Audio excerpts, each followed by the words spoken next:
an institution that can find justice. ಈಗ ಅವರು Dhanush like ಇಲ್ಲಿ ಯಾವಾಗಲೂ ಹೇಳಿ. ಸೌಜನ್ಯ ಪರ ಸೌಜನ್ಯ ವಿರುದ್ಧ ಅಂತ ಹೋರಾಟಗಳು ನಾವು ಗಮನಿಸ್ಕೊಂಡು ಬಂದಿದ್ದೀವಿ, ಅಥವಾ ಲಾಬಿ ಅಥವಾ ಏನಾದರೂ ಕರ್ಕೊಳ್ಳಿ, ಯಾರನ್ನೂ ರಕ್ಷಣೆ ಮಾಡಬೇಕು ಅಂತ ಒಂದು ಹೋರಾಟ ಇದೆ ಅಂತ ಅಂದ್ಕೊಳ್ಳೋಣ. ನನ್ನ ಪಾಯಿಂಟ್ ಏನಂದರೆ, ನೀವು ಅಷ್ಟು ಆ್ಯಕ್ಯುರೇಟಾಗಿ ಇಂಥ 4 ಜನನೇ ಮಾಡಿದ್ದಾರೆ ಅಂತ ಹೇಳಬೇಕಾದ್ರೆ ನೀವು ಕೂಡ ಸೂಕ್ತ ಸಾಕ್ಷ್ಯಾಧಾರಗಳನ್ನು ಕೋರ್ಟ್ ಮುಂದೆ ನೀವಾದರೂ ಇಡಬೇಕಾಗತ್ತೆ. ಯಾರೆಲ್ಲ ಇಂತಿಂಥವ್ರು ಇದ್ದಾರೆ ಅಂತ ಹೇಳಬೇಕಾದ್ರೆ 12 ವರ್ಷ 14 ವರ್ಷ ಅಂತ ಆದಾಗ ಆ ಪ್ರಯತ್ನಗಳು ಎಲ್ಲರಿಗೂ ಬಂದಿವೆ. ಅದ್ರ ಬಗ್ಗೆ ಇರ್ತಕ್ಕಂಥ ಆ್ಯಕ್ಯುರಸಿ ಕೇಳ್ತಾ ಇದ್ದೀನಿ ನಾನು, ನಿಖರತೆ ನಿಮಗೆ. ನೋಡಿ, ಏನಂತ ಹೇಳಿದ್ರೆ ಲೈಕ್ 2012 ಅಲ್ಲಿ ಇನ್ಸಿಡೆಂಟ್ ಆಗ್ಬೇಕಾದ್ರೆ, ಸೊ ನಾವೇನ್ ಲೀಗಲ್ ಎಕ್ಸ್ಪರ್ಟ್ ಆಗಿರ್ಲಿಲ್ಲ, ನಮ್ದೇನ್ ದೊಡ್ಡ ತಂಡ ಇರಲಿಲ್ಲ. ಮಹೇಶ್ ಶೆಟ್ಟಿ, ತಿಮ್ಮೋರೆಡ್ಡಿ ಇದ್ರು, ಅವ್ರ ಹುಡುಗರು ಎಲ್ಲ ಸೇರಿ ಪ್ರೊಟೆಸ್ಟ್ ಮಾಡ್ತಿದ್ರು. ಅದು ಬಿಟ್ಟು ನಾವು ವಿ ವೇರ್ ಕ್ವಶನ್ ಗವರ್ಮೆಂಟ್ ಏನಾದ್ರು ಮಾಡಿ ಅಂತ ಹೇಳಿ.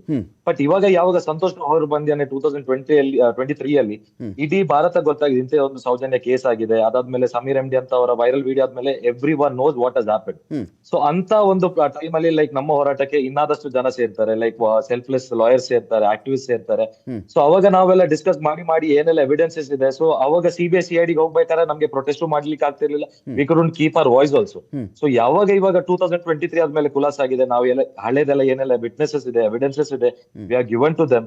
ಅದು ಕೊಟ್ಟಾದ್ಮೇಲೆ ಅವರಿಗೆ ಲಾಸ್ಟ್ ಹಿಯರಿಂಗ್ ಅಲ್ಲಿ ಅವರಿಗೆ ವಿಟ್ನೆಸ್ ಪ್ರೊಟೆಕ್ಷನ್ ಎಲ್ಲ ಕೊಟ್ಟಿದ್ದಾರೆ. ಸೊ ಅದನ್ನ ಇವಾಗ ಕಂಟಿನ್ಯೂ ಮಾಡ್ಲಿಕ್ಕೆ ಹೇಳಿದ್ದಾರೆ.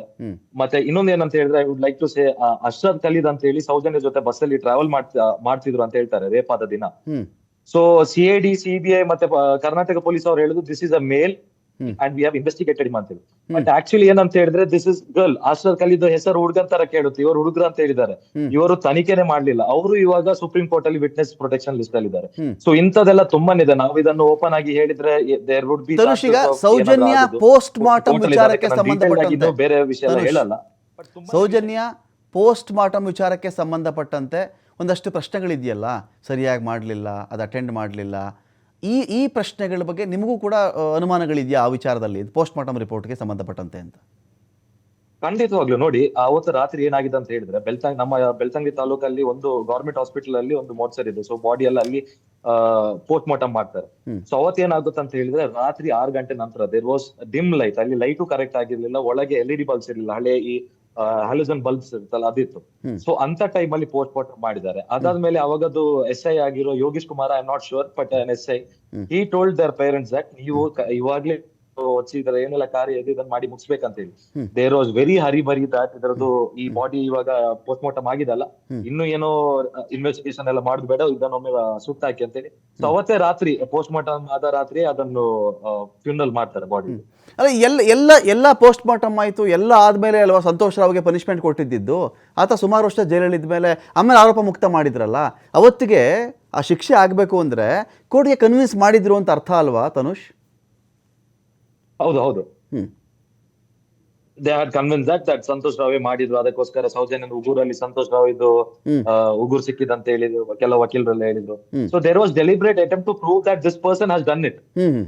ಅವನು ಅಲ್ವೇ ಅಲ್ಲ ನೋಡಿ, ಅವನನ್ನು ಪ್ರೂವ್ ಮಾಡಿದವರು ಯಾರು? ಇವಾಗ ಯಾರು? ಆ ಊರವರೇ ತಾನೆ, ಆ ದೇವಸ್ಥಾನಕ್ಕೆ ಅವರ ಯಾರೆಲ್ಲ ಅಸೋಸಿಯೇಟ್ಸ್ ಇದ್ದಾರೆ ಅವರೇ ತಾನೆ. So who should be question ನಾವು? ಇವರು ಹಿಡಿದು ಕೊಟ್ಟವರನ್ನ ಕೇಳ್ಬೇಕು ತಾನೆ. ಸೊ ಅದರಲ್ಲಿ ತುಂಬಾ ಎವಿಡೆನ್ಸ್ ಇದೆ. I won't talk about it. ಹಿಡಿದು ಕೊಟ್ಟವರು ಅಂತ ಒಂದು ಸಬ್ಜೆಕ್ಟ್ ಇದೆಯಾ ಧನುಷ್? CBI ಹಿಡಿದವರು ಅಂತ ನೀವು ಕನ್ಸಿಡರ್ ಮಾಡ್ತೀರಾ, ಹಿಡಿದು ಕೊಟ್ಟವರು ಅಂತ ನೀವು ಅಲ್ಲಿ ಮೆನ್ಷನ್ ಮಾಡ್ತೀರಾ ಅಂತ? ಹಿಡಿದು ಕೊಟ್ಟವರು ಅಂದ್ರೆ ಏನು CBI ಯಾರನ್ನ ಹಿಡ್ಕೊಡ್ಬೇಕಾ? ಅವ್ರಿಗೆ ತನಿಖೆ ಮಾಡಿ ಅರೆಸ್ಟ್ ಮಾಡಿಲ್ವಾ ಅವ್ರನ್ನ? ಹೌದು, ಬಟ್ ಆಕ್ಚುಲಿ ಆ ಟೈಮ್ ಅಲ್ಲಿ CBI ಇರ್ಲಿಲ್ಲ, ನಮ್ಮ ಸ್ಟೇಟ್ ಪೊಲೀಸ್ ಅವರು ಅದನ್ನ ಹ್ಯಾಂಡಲ್ ಮಾಡ್ತಿದ್ರು. ಅವಾಗ ಲೋಕಲ್ ಊರವರೇ ಇವನ್ ಸಂತೋಷ್ ರಾವ್ ಮಾಡ್ದ ಅಂತ ಹೇಳಿ ಅವನ್ಗೆ ಅಲ್ಲಿ ಒಂದ್ 10-15 ಜನ ಸೇರಿ ಹೊಡೆದು ಅವನನ್ನು ಮತ್ತೆ ಪೊಲೀಸ್ ಸ್ಟೇಷನ್ ಕೊಟ್ಟು ಅವನೇ ಅಂತ ಹೇಳಿ ಅವನ್ಗೆ ಹೊಡೆದು ಬಡಿಸಿ ಪ್ರೂವ್ ಮಾಡಿಸಿ, ನಾವು ಅವಾಗ ಹೇಳ್ಬೇಕಾದ್ರೆ ಇದು ಫೇಕ್ ಅಂತ ಹಾಕಿದ್ದು ಜನರಿಗೆ, ಇವರು ಸುಮ್ನೆ ದೇವಸ್ಥಾನ ಟಾರ್ಗೆಟ್ ಮಾಡ್ತಿದ್ದಾರೆ ಆಗೀಗ ಅಂತ ಹೇಳಿ. ಇವಾಗ 200 ಕೋಟಿಯ ಷಡ್ಯಂತ್ರನೂ ಕೋರ್ಟ್ ಅಲ್ಲಿ ರಜಾ ಆಯ್ತು. ಹಾಗೇನೆ ಇದು ಸೌಜನ್ಯ ಕೇಸ್ ಅಲ್ಲಿ ಮೆಟೀರಿಯಲ್ಸ್ ಇದೆ, ರಿಇನ್ವೆಸ್ಟಿಗೇಷನ್ ಅಂತ ಆಗಿದೆ. ಸೊ ನಾವು ಇಷ್ಟರವರೆಗೆ ಏನ್ ಹೇಳ್ತಿದ್ವಿ, that had facts and that everything has concluded to come into a meaningful thing.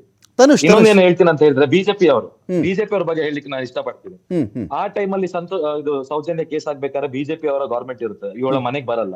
ಹಾಗೇನೆ ಇವಾಗ ನಮ್ಮ 200 ಕೋಟಿ ಷಡ್ಯಂತ್ರ ಅಂತ ಎಲ್ಲ ಹೇಳ್ಬೇಕಾದ್ರೆ ವಿಜೇಂದ್ರ ಅವರು 6 ವರ್ಷ, ಬ್ರಿಜೇಶ್ ಚೌಟ, ಸುನಿಲ್ ಕುಮಾರ್, CT ರವಿ, ಭರತ್ ಶೆಟ್ಟಿ, ಹರೀಶ್ ಪೂಂಜಾ ಎಲ್ಲ ನಿಂತ ಹೇಳಿದ್ರು 200 ಕೋಟಿ ಇವರಿಗೆ ಬಂದಿದೆ, ಇವರಿಗೆ ಫಾರಿನ್ ಫಂಡ್ ಬಂದಿದೆ, ಕ್ರಿಶ್ಚಿಯನ್ ಮಿಷನರಿ ಹಣಗಳು ಬಂದಿದೆ, ಇವರ ದೇವಸ್ಥಾನ ಡಿಫಾರ್ಮ್ ಮಾಡ್ತಿದ್ದಾರೆ. ನಾವು ಕೇಳ್ತಿದ್ವಿ ಯಾವಾಗ್ಲೂ ಯಾರು ರೇಪ್ ಮಾಡಿದ್ದು, ಯಾರು ಈ ಲ್ಯಾಂಡ್ ಅನ್ನು ಇದೆಲ್ಲ ಮಾಡಿದ್ದು, ಯಾರು ಬಡ್ಡಿ ವ್ಯವಹಾರ ಮಾಡ್ತಿದ್ದಾರೆ. ದೇವರನ್ನು ಖಂಡಿತವಾಗ್ಲೂ ಬ್ಲೇಮ್ ಮಾಡಕ್ ಆಗಲ್ಲ. ಆದ್ರೂ ನಾವು ಯಾವತ್ತೂ ನಮ್ಮ ಬ್ಲೇಮ್ಸ್ ಆಗ್ಬೇಕಾದ್ರೆ ಮಂಜುನಾಥ ಸ್ವಾಮಿ ಅಂತ ತಂದಿರ್ತಾರೆ. ಹ್ಮ್. ಯಾಕೆ ಬಿಜೆಪಿ ಅವರ? ಹ್ಮ್. ಹಾಗೇನೆ ಈ ಗಿಳಿಯಾರ್ ಅವರು ಇವರೆಲ್ಲ ಕೆಲವರು ಇದಾರೆ, ಪೇಡ್ ಇದೆಲ್ಲ ಮಾಡ್ಕೊಂಡು ನಮ್ಮ ಬಡಿ ನರೇಟಿವ್ ಸ್ಪ್ರೆಡ್ ಮಾಡೋರು. ಹ್ಮ್. ಇವರು ಯಾರ ಜೊತೆ ತಿರ್ಗಾಡ್ದು? ಬಿಜೆಪಿ ಅವ್ರ ಜೊತೆ, ಬಿಜೆಪಿ ಕ್ಯಾಪ್ಟನ್ ಬ್ರಿಜಲ್ ಚೌಟ ಅವ್ರ ಜೊತೆ ತಿರ್ಗಾಡುದು, ಅವರ ತಮ್ಮನ ಜೊತೆ ಎಲ್ಲ ಫಂಕ್ಷನ್ಸ್ ಮಾಡುದು, ಹ್ಮ್. ಮತ್ತೆ ಗುರುಮೆ ಸುರೇಶ್ ಅಂತ ಹೇಳಿ ಉಡುಪಿ ಮೇಲೆ ಅವ್ರ ಜೊತೆ ಮಾಡುದು. ಇವರೇ ನಮ್ಮನ್ನು ಅಪೋಸ್ ಮಾಡಿದ್ವಿ ಬಿಜೆಪಿ ಅವರು. ಹ್ಮ್. ಸೊ ದಿಸ್ ಇಸ್, ನಾನು ಹೇಳ್ತಿದ್ದೀನಿ, ಬಿಜೆಪಿ ಅವ್ರು ಸೇರ್ಕೊಂಡು and there is a system, ಈ ಹ್ಮ್. ಸಿಸ್ಟಮ್ ಎಲ್ಲ ಸೇರ್ಕೊಂಡು ಹ್ಮ್. ಒಂದು ಪ್ರೊಟೆಕ್ಟಿವ್ ಪರ್ಸನ್ ಅನ್ನು ಪ್ರೊಟೆಕ್ಟ್ ಮಾಡ್ತಾರೆ. ಅದನ್ನು ಜಡ್ಜ್ ಅವ್ರು ಸಹ ನಿನ್ನೆ ಮೆನ್ಷನ್ ಮಾಡಿದ್ದಾರೆ ಸುಪ್ರೀಂ ಕೋರ್ಟ್ ಅಲ್ಲಿ. Hmm. You are trying to save someone. Hmm. ಒಬ್ಬನನ್ನು 6 ವರ್ಷ 3 ತಿಂಗಳು ಜೈಲಲ್ಲಿ ಇಟ್ಟು you are trying to prove someone that they have not done things ಅಂತ. ಹ್ಮ್. ಇನ್ನೊಂದು ತನುಷ್ ನಂದೊಂದು ಇನ್ನೊಂದು ಇದೆಲ್ಲ ಕ್ವಶನ್. ಆಗಿರೋದು- ಇದರಲ್ಲಿ ಹೋರಾಟಗಾರರು ಇನ್ಕ್ಲೂಡಿಂಗ್ ಸೌಜನ್ಯ ಅವರ ತಾಯಿಯನ್ನು ಸೇರಿಸಿ ಕೆಲವು ಮಾತುಗಳು ಬಂತು. ಇವರೆಲ್ಲ ಸೌಜನ್ಯ ತೀರ್ಕೊಂಡಾಗ ಇವರ ಆರ್ಥಿಕ ಸ್ಥಿತಿಗತಿಗಳು ಹೇಗಿದ್ವು, ಸೌಜನ್ಯ ಹೋರಾಟ ಹೋರಾಟ ಹೋರಾಟ ಅಂತ ಮಾಡಿಕೊಂಡು ಬಿಲ್ಡಿಂಗ್ಗಳ ಮೇಲೆ ಬಿಲ್ಡಿಂಗ್ ಕಟ್ಟಿ ಜಮೀನ್ ಮೇಲೆ ಜಮೀನು ಮಾಡಿಕೊಂಡು ಇವರೆಲ್ಲ ರಿಚ್ ಆಗಿಬಿಟ್ರು ಅಂತ ಹೇಳಿ, ಇದೆಷ್ಟು ಮಟ್ಟಿಗೆ ನಿಜ ತನುಷ್? ನಾನು ಒಂದು ಹೇಳ್ತೀನಿ, ಭಾರತ ದೇಶದಲ್ಲಿ ಎಲ್ಲರೂ ಬಡವರು ಇರ್ಬೇಕಂತ ಏನಿಲ್ಲ, ಮತ್ತೆ ರೇಪ್ ಆಗುದು ಬರೀ ಬಡವರ ಮಕ್ಕಳು ಅಂತ ಹೇಳಿ ಏನು ರೂಲ್ಸ್ ಇಲ್ಲ. ಸೌಜನ್ಯ ಅವರ family from beginning they are ಅವರ ಆನ್ಸೆಸ್ಟರ್ಸ್, ಲೈಕ್ ಅವ್ರ ಅಜ್ಜ ಇದಾರಲ್ಲ, ಅವರ ಅಜ್ಜಯಿಂದ ಕಾಲದಿಂದ ಅವ್ರ ಹತ್ರ ಧರ್ಮಸ್ಥಳದಲ್ಲಿ ಅಂಗಡಿ ಇದೆ. ಗೊತ್ತಿರುವ ಹಾಗೆ Dharmasthala is very like temple town ಅಂತಾನೆ ಹೇಳ್ತೀವಿ, ಅಲ್ಲಿ ತುಂಬಾ ಜನ ಟೂರಿಸ್ಟ್ ಎಲ್ಲ ಬರುತ್ತೆ.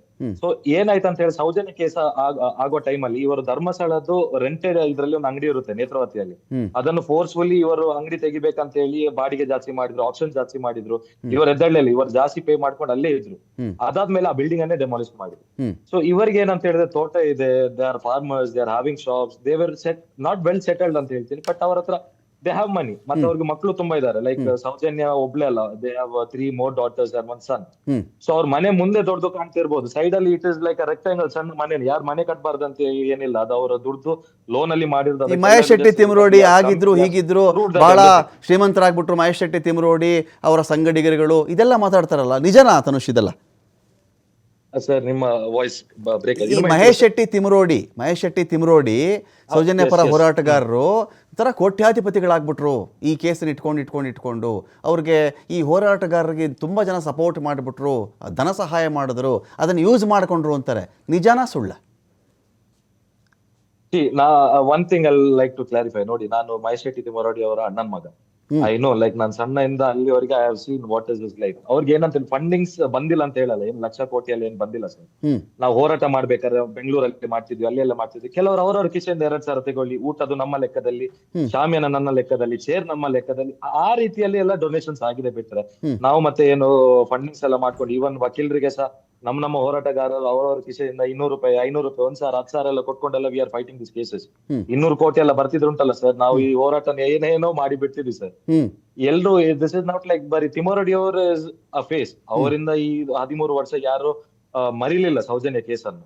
But there is nothing like ಅವರು ಏನೋ ಡಬ್ಬಿಟ್ಟು ಫಂಡಿಂಗ್ಸ್ ಮಾಡಿ, ಡಬ್ಬಿಟ್ಟು ಮಾಡಿರೋದು ಯಾರು ಸರ್? ಈ ಧರ್ಮಸ್ಥಳ ದೇವಸ್ಥಾನ ಅವರು, ಅದು ದೇವಸ್ಥಾನ ಇನ್ನೂ ಮುಸ್ಲಿಂ ಇಲಾಖೆಗೆ ಸೇರ್ಲಿಲ್ಲ. ಇಡೀ Karnataka this is only a temple. ಎಷ್ಟು ಬರುತ್ತೆ ಅದೇ ಅಂತ ಹೇಳಿ ಯಾರಿಗೂ ಗೊತ್ತಿಲ್ಲ. ಡಬ್ಬಿ ಇಟ್ಕೊಂಡು ಯಾರು ಮಾಡಿದ್ರು ಸರ್? ನೀವು ಸೌಜನ್ಯ ವಿಚಾರವನ್ನ ಮುಂದೆ ಇಟ್ಕೊಂಡು, ಸೌಜನ್ಯ ವಿಚಾರ ಮುಂದೆ ಇಟ್ಟುಕೊಂಡು ಧರ್ಮಸ್ಥಳ ದೇವಸ್ಥಾನದ ವಿರೋಧಿಗಳಾಗಿ ಪರಿವರ್ತನೆಗೊಂಡಂಥವ್ರ ನೀವು? ಸೌಜನ್ಯ ನೆಪ ಮಾಡಿಕೊಂಡು ಧರ್ಮಸ್ಥಳ ದೇವಸ್ಥಾನ ಅದಕ್ಕೆ ವಿರೋಧಿಗಳಾಗಿ ನಿಂತಂಥವ್ರ? ಅದರ ಮೇಲೆ ಇರ್ತಕ್ಕಂಥ ಅದರ ವಿರುದ್ಧದ ಲಾಬಿಗಳಲ್ಲಿ ನಿಮ್ಮ ಷಡ್ಯಂತ್ರಗಳಿವೆ ಅಂತಾರಲ್ಲ, ನಿಜಾನ ಇದು? Sir, I am a Hindu sir, I am believer of Hindu. So ನಾನೇನ್ ಹೇಳ್ದೆ ಅಂತ ಹೇಳಿದ್ರೆ, ದೇವರು ಇಂಥದೆಲ್ಲ ಮಾಡ್ಲಿಕ್ಕೆ ಸಾಧ್ಯ ಇಲ್ಲ. That is very understandable. ನಾವು ಅಪೋಸ್ ಮಾಡ್ತಿರೋದು ಪರ್ಸನ್ ಅನ್ನು. ಇವಾಗ ನಾವು ನೀಟ್ ಎಕ್ಸಾಮ್ಗೆ ಬ್ಲೇಮ್ ಮಾಡಿದ್ರೆ ಆಂಟಿ ನ್ಯಾಷನಲ್ ಅಂತ ಹೇಳ್ತಾರೆ. ನಾವು ಇವಾಗ ರೇಪ್ ಮಾಡಿದ ಬಗ್ಗೆ ಮಾತಾಡಿದ್ರೆ ನಾವು ದೇವಸ್ಥಾನ ವಿರೋಧಿ ಅಂತ ಮಾತಾಡ್ತಾರೆ. How is that possible sir? ಇವಾಗ ಅಲ್ಲಿ ಆಗ್ಲಿಲ್ಲ ಅಂತ ಹೇಳಿ ಏನಿಲ್ಲಲ್ಲ ಸರ್. ಇವಾಗ ಅಲ್ಲಿ ಮೊನ್ನೆ SIT ಅವರು ಇದು ಎಲ್ಲ ಮಾಡಿದ್ದಾರೆ, 7-8 ಸ್ಕಲ್ ಸಿಕ್ಕಿದೆ, 100 ಮೇಲೆ ಬೋನ್ ಸಿಕ್ಕಿದೆ. ಏನ್ ಸರ್ ಅದಲ್ವಾ ಸರ್? ಅದು ಒಂದು ಸಿಕ್ಕಿರೋ ದೊಡ್ಡ ವಿಷಯ ಅಲ್ವಾ ಸರ್? ಫಾರೆಸ್ಟ್ ಏರಿಯಾದಲ್ಲಿ ಬರಿಯಲ್ ಮಾಡ್ಲಿಕ್ಕೆ ಲೀಗಲ್ಲ ಸರ್. ನಾವು ಯಾರನ್ನ ಬ್ಲೇಮ್ ಮಾಡ್ತಿರೋದು? ಜನ ಮಾಡ್ಲಿಕ್ಕೆ, ದೇವರು ಬಂದಿದ್ದಾನೆ ಮಾಡ್ಲಿಕ್ಕೆ ಸಾಧ್ಯನಾ ಸರ್? ಖಂಡಿತವಾಗ್ಲೂ ಇಲ್ಲ.